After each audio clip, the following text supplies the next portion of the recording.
Yeah, so this is going to be just a quick walkthrough on matching cameras because it happens. You end up in a situation where you have three different cameras, and how are you going to get them to look close enough to work?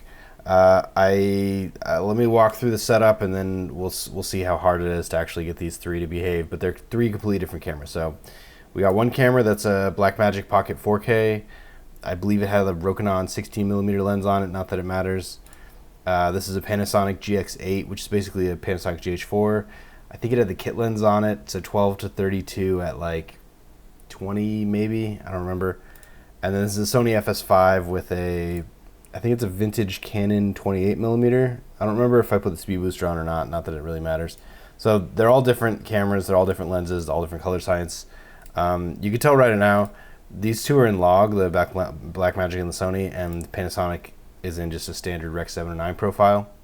So the very first thing I would do is look at the scene, and because you want everything in the scene to reasonably match. If it's jumping from different scenes, you can get away with the colors being different in a lot of cases, but we know that this is all the same scene, so my skin tone needs to look reasonably the same, my green shirt needs to look reasonably the same, and all the other stuff, the tone of the couch, that kind of thing.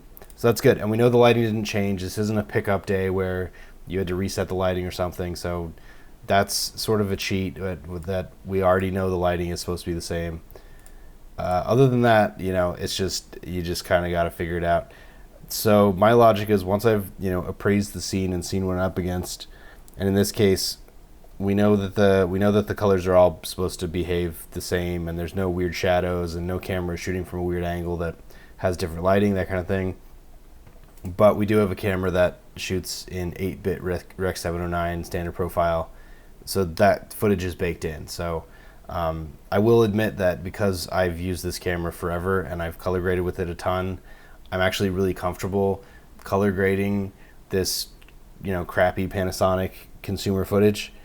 But for the sake of this, let's say I'm not, and that's fine. Whereas the other two are in, high bit rate, so 10-bit log footage. I believe the Blackmagic is in ProRes and the Sony's in MXF or whatever they use. I forget. And yeah, this is just H.265 here. So you start with the weakest camera. That's the start. You start with the weakest footage. That's how I think about it, and you work your way out. So I can tell you just from experience, the hierarchy in the weaknesses is it's weakest is the Panasonic, the Sony is trickier, and the Blackmagic is the most flexible. Part of that is also practice. If you're somebody who spends a lot more time with Sony, maybe you're faster at it, but I can tell you with total confidence that just based on how the Blackmagic records its footage, I had the opportunity to record the Sony in ProRes, but I just decided not to, because I do have a recorder, an Atomos recorder, but I figured, straight out of camera footage is how most people do it. The Sony footage is going to be the most difficult, I think, which is to say there's just no flexibility with the Panasonic. The Sony, it's an older Sony camera, so the color science tends to be a little more tricky, and then the Blackmagic is just butter. So let's get into it. So I organize them based on level of difficulty. So we're going to basically try to match the Sony to the Panasonic, and then the Blackmagic to both of them. I don't see the Blackmagic being that difficult, but let's jump into color. So yeah, and I already built out a tree, and I'll just walk you through what's going on here. So this is how I do my traditional node tree. I can hide some stuff.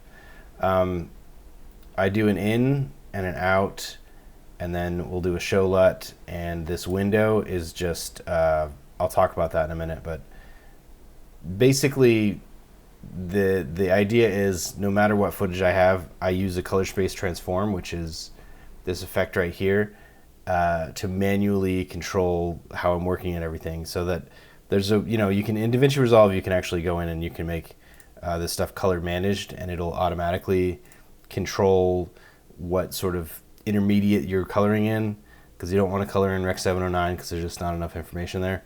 So it sort of defaults to DaVinci Wide Gamut. I like to manually set it. So my first node is a color space transform in of whatever the footage is. In this case, it's just generic Rec 709, Gamma 2.4. we're going to output into DaVinci Wide Gamut, DaVinci Intermediate. That's how we're going to work. So this is the middle. So I go, you know, here we can even reset it. I go add 3. The first one is going to be a color space transform. If I can find it. And that'll be the Rec 709 into DaVinci Wide Gamut. Let's see how fast I can do this. Gamut 2.4, DaVinci Wide Gamut, DaVinci Intermediate. And then I'll go ahead and this second one will also be a color space transform. It'll be the way out. So it'll be DaVinci Wide Gamut, and then usually it's into something else or it's into Rec 709. For the sake of what we're doing, we'll just do Rec 709. So anyway, what we can do is back up and find our tree again. Come on, tree. There we go. Because I like they're labeled. But that's all I did. And then the window is just, I put a window over my face for skin tone checking. But this is where I work. All these nodes down here, these are where I work. These all have it. So the Panasonic one, it's the Rec 709 footage into DaVinci Wide Gamut.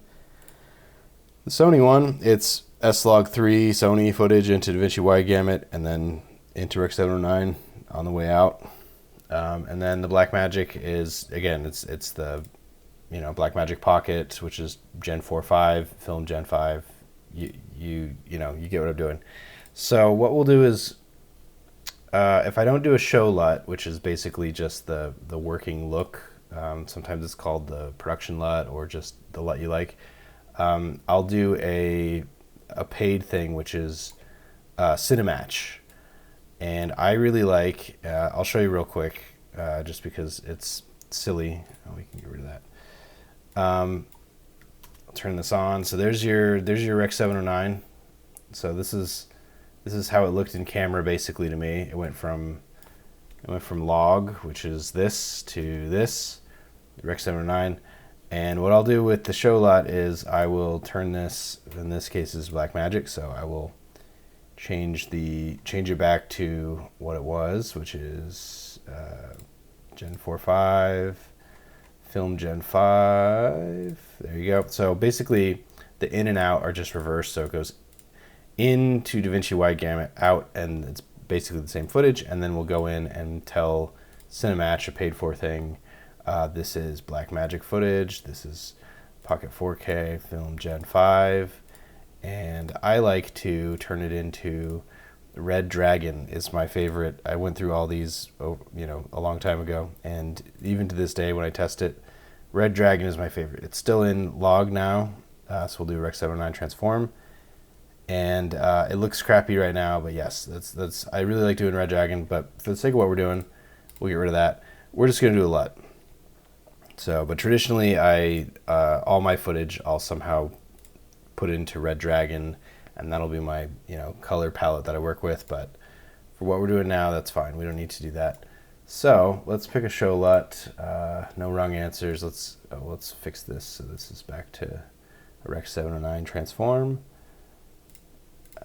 Here we go, 2, 4, there we go. Cool, let's save that so I don't lose it.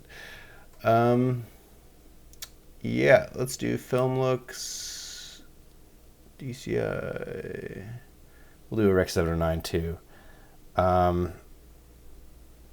Kodak looks, or a Fuji look. Let's go funky. Let's do Fuji, and they're all gonna look kind of crazy. The difference between D55, D60, D65 is the color temperature. So this is an expectation of 5500 Kelvin, which is basically sunlight. 60 is a little cooler. 65 is much cooler. It doesn't really matter. My footage is way off anyway, so honestly, I think I'm better off with D55 and trying to catch up from there, because that's going to be the least orange. So we'll do that. That'll be our, I did it in the wrong one. Hold on. Our Show LUT is going to be the Fuji 513 D65. So we can do that to the rest of these too. Just plop it on and plop it. Whoop, I already did that one. Plop it on. So, okay, so now we can, turn everything back on, and we got our Show LUT. This is the one that I fear the most is going to be broken. It's pretty broken, but I think I can save it. So, yeah, that's the difference between starting from scratch and starting with a Show LUT. If you already have sort of the look you want to go for and you just got to get stuff to conform to it, I think that's a better way to work. It's fun to just sort of, start in order and go in order and sort of figure out a look, but most of the time you already kind of know what you want to go for, and so you either already have it as a LUT or a color space transform, or you already sort of have something at the end, and then you just need everything to behave. So let's go ahead and turn all this stuff on. These three don't have anything going on. So can I squeeze this down a little bit? There we go. So we can see our node tree. Yeah, so the Panasonic. If you look, this color space transform, because it goes Rec 709 into blah blah blah and then basically reversed, I can just bypass the whole thing, and you see it doesn't change anything. So that's how we know that this is a non-destructive thing. Is you make a U shape with the color space transform where as long as it's going in and going out to the same information, if you do this, it shouldn't change anything. Just something to have that's nice. So we'll do a Show LUT, and I'm gonna go ahead and fix the exposure, which may be the disaster. I'm gonna add 2 stops, which is probably way too much. Yep. All right, so that'll stop. That's even, I feel like that might even be too much for what we're doing. Yeah, okay, so maybe not.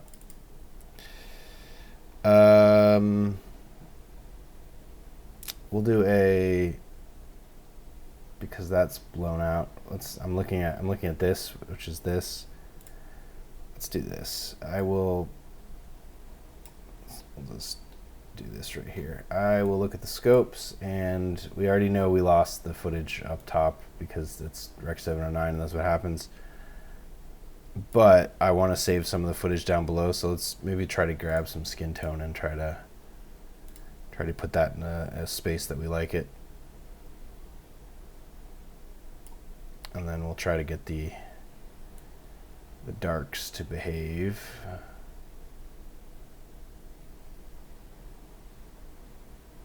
I mean, I don't hate that. It basically took all the contrast away, but I basically reversed the Fuji look, but I'm kind of okay with that. So, because if you look, it basically throws it back into log. I just took contrast out basically, especially in the low parts, but that's fine. I'm pretty okay with that. I still would like more separation with this light, so maybe try to bring this down a little bit. Yeah, see, I'm breaking it. That's what that is. This is what happens when you have 8-bit footage. You break it. So let's try to just not break it. So maybe there. See, a little adjustment. It'll tolerate a small adjustment. So I think that'll be the exposure, and then I do want to change the color balance because I don't like the color balance. I'm going to take some yellow out by adding blue. I don't usually mess with temp and tint for white balance. I can do it. I usually do the white balance picker just to see what I'm up against. So that's a pretty good guess, I feel like, but I don't trust using the white balance picker, especially on something that I know isn't a gray card. So I will eyeball it. I'm going to add yellow by taking out blue. And if you look at the vector scope, that bringing stuff back to the middle. And this is where, let me show you, this window is actually really useful. So let me build the window real quick. We'll build it around my beautiful bearded face. And we will reverse it and drop it all the way down. So there's your window. So that's the only thing I use the window for. And hey, look, I just eyeballed myself right onto where I want to be. which is crazy because it's the skin tone line. Did I do that right? That was just a weird lucky guess. So yeah, I don't hate that. So I don't like, there's something going on though. There's something pink going on, so maybe add a little green back in. Yeah, and then that'll move us off the skin tone line again, so we'll just keep wrestling with it because I like to keep stuff on skin tones whenever possible. Yeah, I think that's some pretty good color separation. I don't hate it. I feel like I'm a little nuclear on my knees, but that's kind of fine. I don't hate that. That's what we started with. That's where we ended up. I feel like I could go a lot further, but that's fine. I don't like what it's doing at the top now, though, now that I'm looking at it. So let's try to rescue the top some more. And I think this new thing is, I don't know. I don't want to speak out of school. Yeah, we just lose it at the top. That's fine. Although that I kind of prefer. So we lost some light data, but that is what it is. I could probably do a gradient and try to save it, but I don't know if it's worth it. Yeah, let's try a gradient.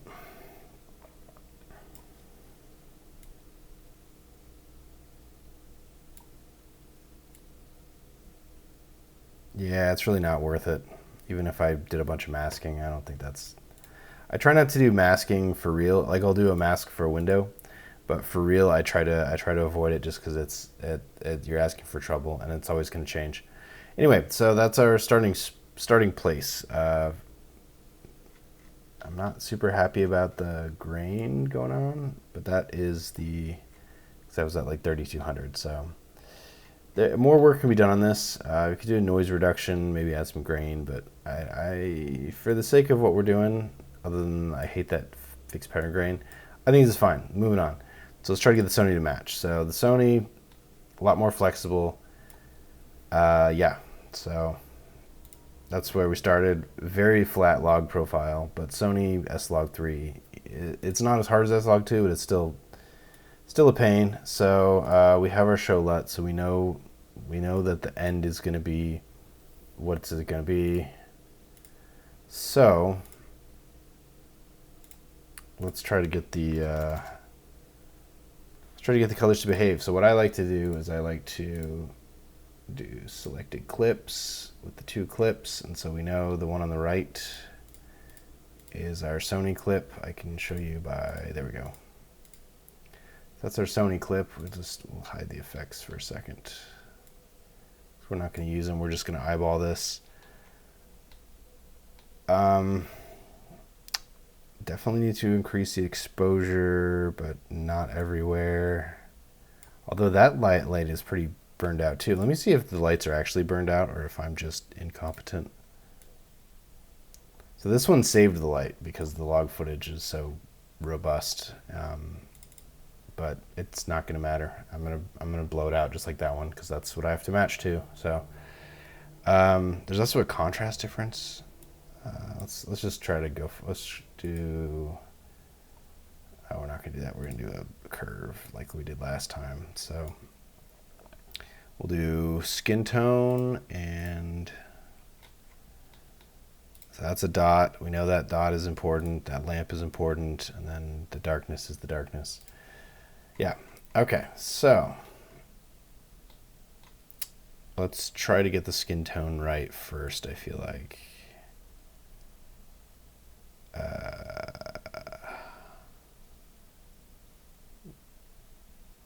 Maybe there.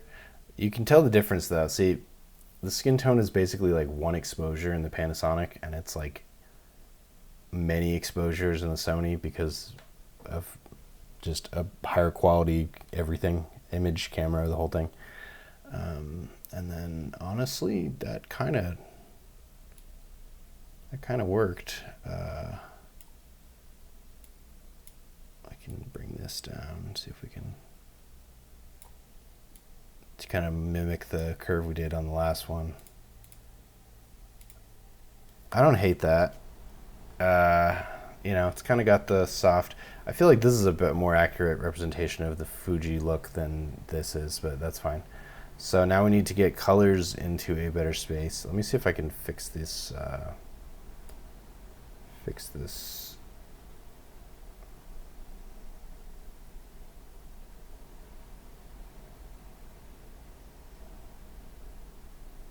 Maybe there. I don't know. I feel like the contrast is still a little wonky, but that's fine. Yeah, so let's try to get some color fixing. Let's go ahead and draw a window while we're here.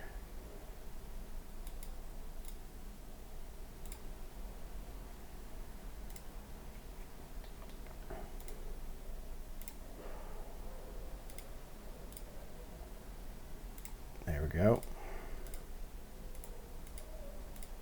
Everything is sort of living in yellow world in these for some reason. I mean, not for some reason. It was a very yellow room, but it's not always my preference. Okay, so there you go. There's my burned out face. So I definitely need to go blue and green just like last time. So there's blue, and then we need to take some magenta out. So something like that, and then we'll correct it. How close did we get? Hide the window. Okay, so we overcooked the blue, it looks like. So, you know, let's just start over. We'll eyeball it. I feel like eyeballing it is working better. So, a little blue going this way. I don't hate that. And then we need to get rid of some magenta. We need to add some red, it looks like, too.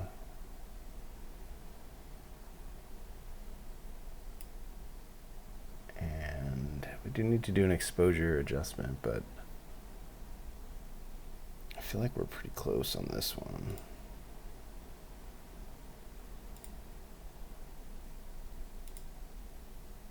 Yeah, so they both skew a little.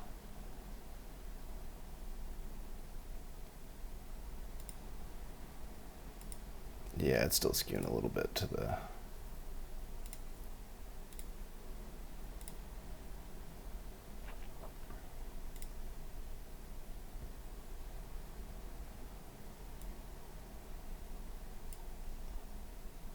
See if that fixed it. Yeah, I mean, I don't really like that. So we don't want red. We're kind of good with the red. I do need to fix the exposure too. Let's go ahead and adjust the exposure a little bit more. That might help us.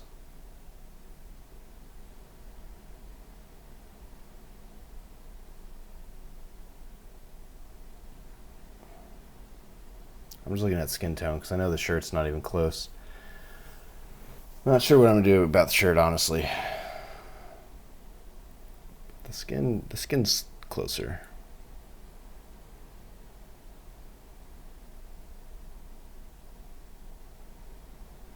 That's closer.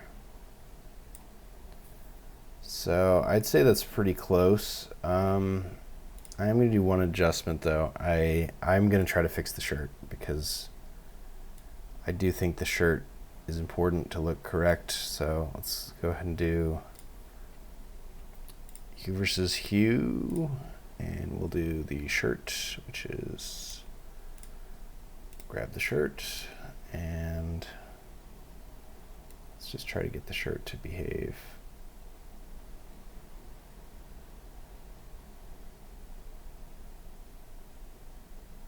Actually, it's the right hue, so it must be hue versus sat.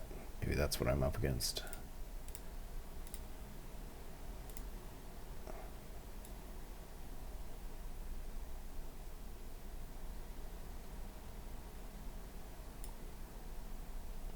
I'll do a little bit of hue versus hue.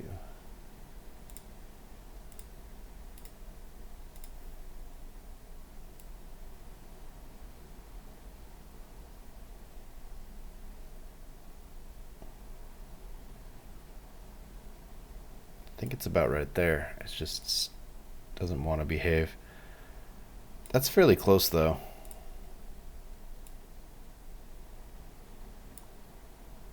What we can do is, if the adjustments are too narrow, you can just click on the primaries and then right click to delete these, and these will change the saturation a lot more broadly. We can do that with these too.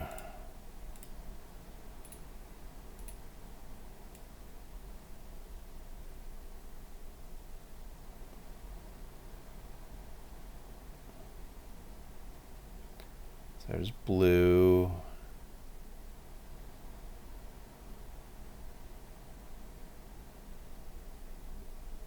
I think it's more or less there. I think that's pretty close. You don't want to get too granular with it, otherwise you get stuck. Yeah, I buy that. Number 3. Let's make a window while we're here.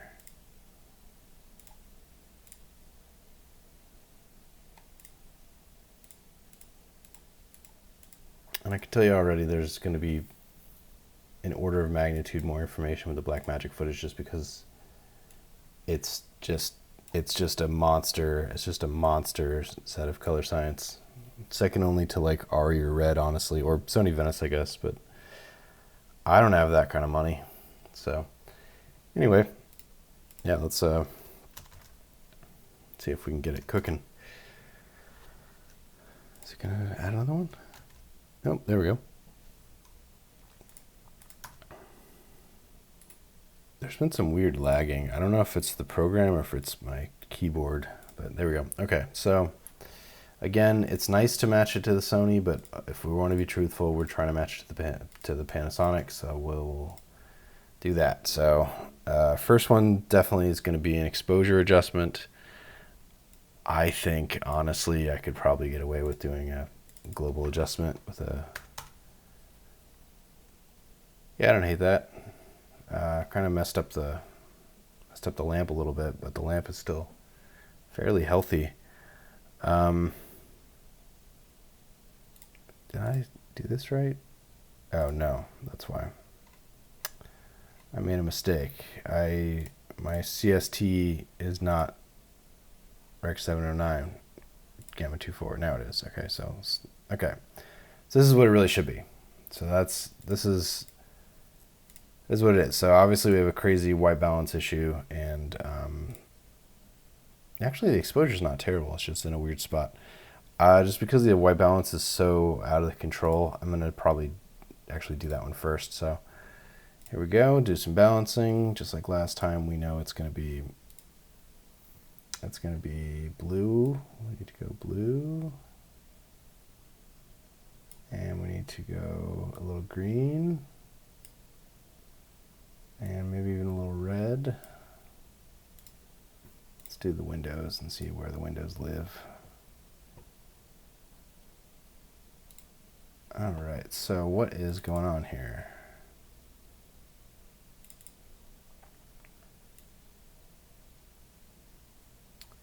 Oh, it's so big. I see. Okay, so I'm cheating. If you look at this, it's really faint, but you can see the gradical. I'm gonna go like right there-ish. And that put us in a really interesting world. I think I overshot the blue a little bit. Or the green, maybe the green. But we also need to change exposure, so. Yep.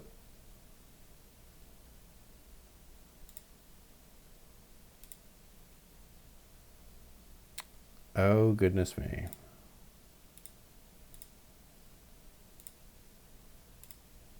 Yeah, scared myself.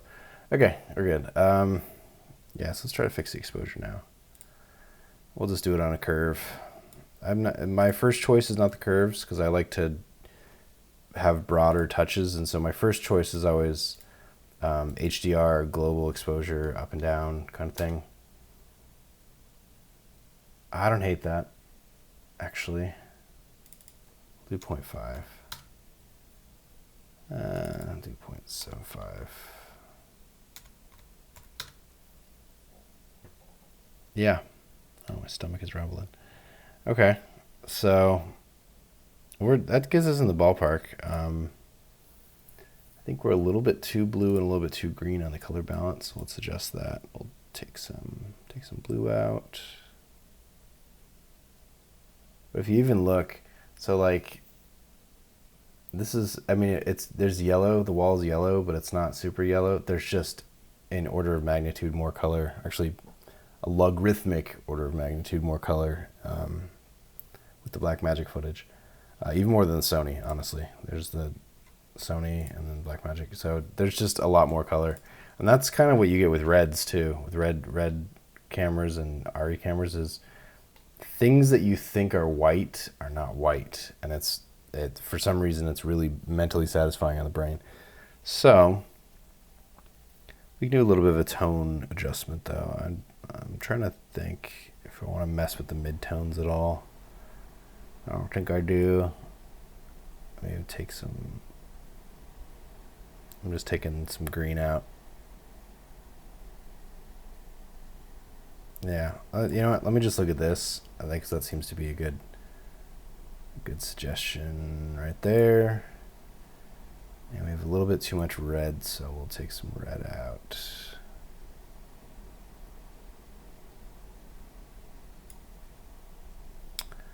Yeah, it's not perfect, and I would probably like to mess with the curves a little bit, but I think we're in a really good spot. So I click on my skin, I click on the lamp, just because I know those are 2 points that need to be messed with. Skin needs to go up a little bit. Lamp needs to come down if possible, which is somewhat possible. There you go, lamp. And if you look at the graphs, this lamp is not blown out, but this one is. So I could actually mimic that if I wanted to. And we'll just go up with about right there. I feel like the lamp needs a little bit more color in it though. So maybe just a little bit of push to the blue a little bit more. Or pull it away, I mean.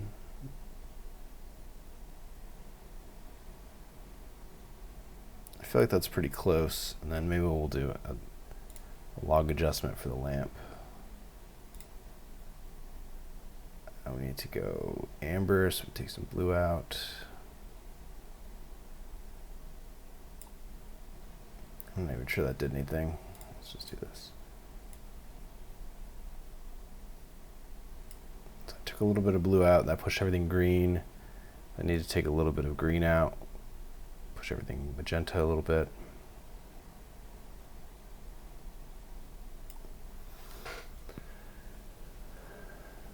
Yeah, I mean, I feel like the saturation is a little nuclear too, so I don't like to do this. I like to do saturation a lot more nuanced, but for the sake of what we're doing, we can just look at the vector scope because that measures saturation, and we'll just bring it in just a little bit. So right there, maybe. Cool. Okay, so where did we end up? Because I feel like we're in a pretty good spot. If anything, this has too much contrast. So maybe after all that, let's just add another node because I feel like I might change it. Let's take the contrast down just a bit.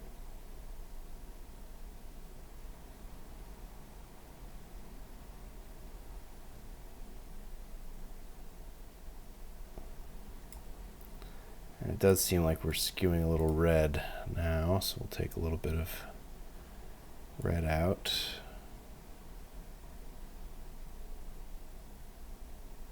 Or is it magenta? Maybe it's magenta. So add a little bit of green.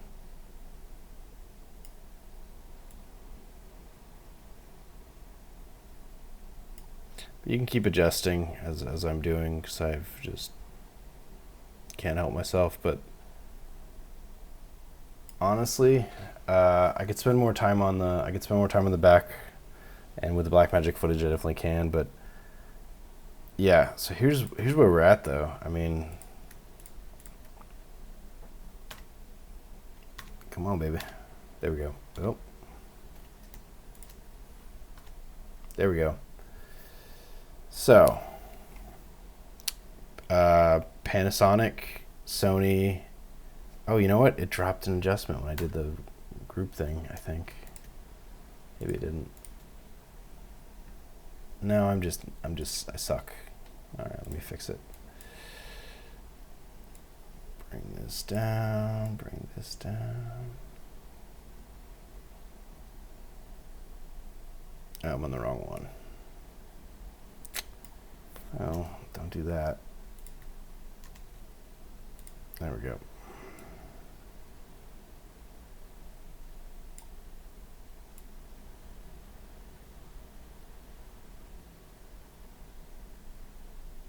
Something like that.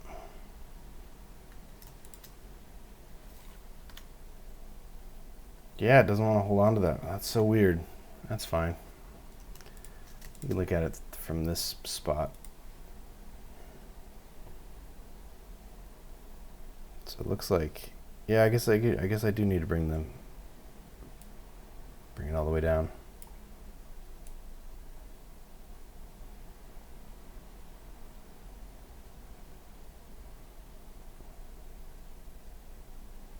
I need to add some yellow into it. Let's just go to the log. I'm going to cheat. I'm going to do log, and then I'll just change the upper range until I like it. Actually, I'm pretty happy with that, though. And then we'll just bring it down just a little bit.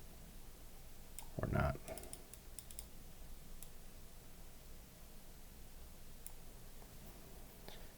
Okay, so let's... Jeez, maybe oh man, okay. Let's change the exposure, and we'll just reset this curve. And I'm in the weeds now, but that's okay. I got my 2, and then we'll do clips. Yeah, okay, there we go. So, we need to go up.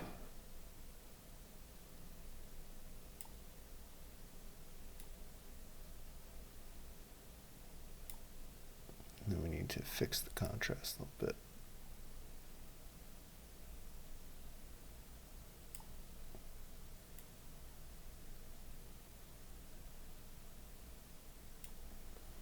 This thing is still skewing a little red, but I don't hate it. Try to add a little bit more amber to it. Which I'm in log, that's why.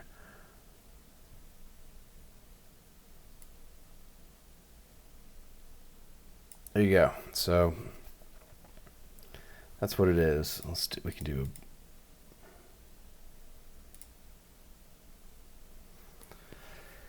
yeah, so 3 cameras. The big thing is work from the hardest one, which is going to be the lowest quality footage first. So that's the Panasonic, and work your way out. It's never perfect, and it's always going to need adjustments. But if you're cutting between them, you know, the rule is, as long as it's not distracting, you kind of did what you're trying to do. You've accomplished what you're trying to do. Because they're not going to look identical no matter what, unless you have 3 shots of the exact same image, and then you do have to sort of clinically go in. But who's going to want to cut between 3 of the same shot? It doesn't make any sense. So, yeah. So work with the crappiest footage first, and then work your way out, and you know, smooth off edges. It's all about sanding. You're not using a saw, and when it's good enough, it's good enough. So looking at it now, this needs to be darker and have more contrast to match the rest of these, but other than that, they're pretty close. So I buy it, you know. Got the skin tones right. The shirt, shockingly, between these two looks great. This one I had to do more work on it. It doesn't look perfect, but it's fine. I'm not hating it. So there it is. Yeah.